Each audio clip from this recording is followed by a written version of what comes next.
이 사건은 일단 그 13일 그 새벽에 대림역 근처 골목에서 일어났습니다. 그래서 이번에 검거된 그 용의자가 이제 황 씨인데요. 이 황 씨가 그 피해자 A 씨의 가슴을 이제 흉기로 찔러서 살해했습니다. 그래서 녹화일 지금 현재까지 밝혀진 것은 좀 계획적인 살인이라기보다는 우발적으로 좀 이루어진 것으로 보이는데요. 그 대림역 근처에 있는 그 현금 자동 입출금기 있지 않습니까? 네. 그 근처에서 황 씨와 그 피해자가 승강이를 벌이다가 몸싸움을 벌였고요. 그 몸싸움 끝에 그 흉기로 피해자의 가슴을 이제 가해자가 찌르고 도주를 한 사건입니다. 아, 그렇군요. 근데 피해자가 사망한 것으로 알려졌죠. 네, 바로 일단 구급대원이 현장에 출동해서 CPR도 하고 이제 살리려고 노력을 했는데 네. 뭐 안타깝게도 그 피해자는 숨졌고요. 그 용의자는 그 당일 오후에 중국으로 출국을 했었습니다. 아, 그렇군요. 네. 근데 뭐 다음 날인가 자진 귀국한 걸로 알고 있습니다. 뭐 어떤 특별한 이유가 있었을까요? 일단은 뭐 경찰이 이게 용의자 특정은 금방 됐는데 네. 확인해 보니까 지금 용의자가 중국으로 도피를 한 거지 않습니까? 예. 그러니까 이렇게 도피를 하게 되면 사실 공소시효가 중단이 됩니다. 아, 따라서 공소시효가 중단이 되면 이 사람은 평생 도망 다녀야 되거든요. 그러니까 경찰이 이제 아마 이런 부분을 그 용의자의 어머니한테 자세히 설명을 했다고 합니다. 그래서 아드님이 이렇게 평생 도피를 할 수는 없지 않겠느냐. 좀 예. 가급적 자수를 좀 시켜라.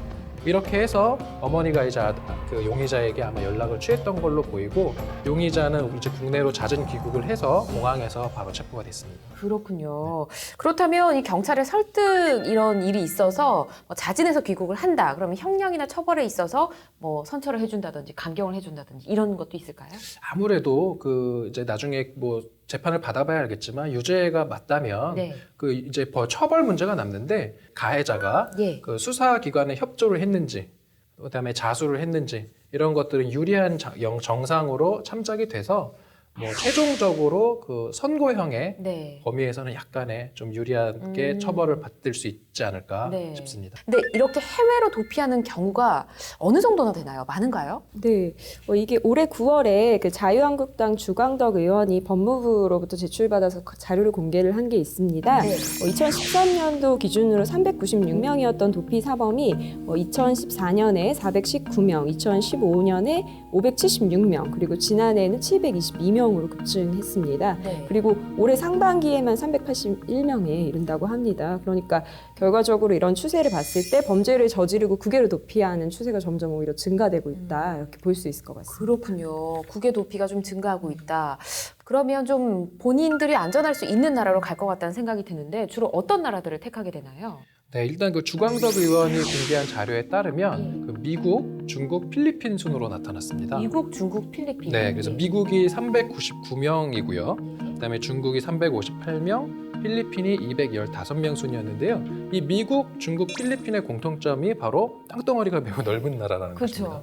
것입니다. 그러네요. 네, 그래서 영토가 되게 넓고 네. 또 우리나라에서 사실은 왕래가 매우 잦은 나라들이거든요. 예. 그러니까 상대적으로 출국하기에도 용이하고 그쪽으로 출국을 했을 때 잡힐 확률은 되게 낮다라는 것이 이쪽으로 출국하신 분들의 생각이 아닐까 그렇게 좀 생각이 됩니다. 알겠습니다. 해외 도피하는 범죄자가 늘다 보니까 해외에 있는 범죄자의 비율도 점점 올라갈 것 같다는 생각이 드는데 네.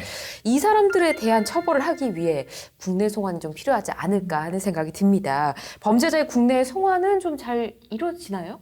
일단 기본적으로 그 해외 도피 사범 중에 국내로 송환되는 사람들의 숫자는 매년 증가를 하고 있습니다. 아, 그래요? 네, 따라서 국내 송환은 계속 늘어나고 있다라는 건데요. 그래서 네. 실제로 보면 2013년에 120명, 그다음에 2014년에 148명, 2015년에 216명, 그리고 지난해에는 297명으로 그 숫자가 계속 늘어났습니다. 그런데 해외 도피 사범의 송환율 네. 은 거의 뭐 일정합니다. 그래서 2013년에 47.2%였는데 지난해에도 48.4%로 한 1%포인트밖에 차이가 안 나거든요. 그렇군요. 그건 왜냐하면은 그 송환되는 사람들은 많은데 예. 도망가는 사람들 역시 많기 때문에 그러니까요. 그래서 송환율은 이렇게 계속 좀 일정한 모습을 보이고 있습니다. 이렇게 범죄자들의 송환 이야기가 나오면 꼭 빠지지 않는 단어들이 있습니다. 뭐 속인주의, 속지주의 이런 단어가 있는데 일단 설명을 먼저 좀 들어봐야겠죠, 변호사님. 네. 일단은 속인주의, 속지주의라는 것은 결국 뭐냐면은 예. 형벌의 그 적용 범위입니다. 범위. 예. 네, 그래서 형벌의 적용 범위를 뭐를 기준으로 할 것이냐. 사람을 기준으로 한다면 속인주의가 될 것이고 예. 영토를 기준으로 한다면 속지주의가 되는 것입니다. 네. 그래서 요거를 조금 보면 그 먼저 속인주의 관련해서는 우리 형법 3조에 규정이 되어 있습니다. 그래서 내국인의 국외범이라고 규정이 되어 있는데요. 네. 대한민국 영역 외에서 죄를 범한 내국인에게 적용을 한다. 네.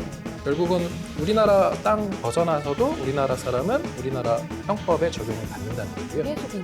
그렇죠. 예. 그다음에 속죄주의는 이제 우리 형법의 2조에 규정이 되어 있습니다.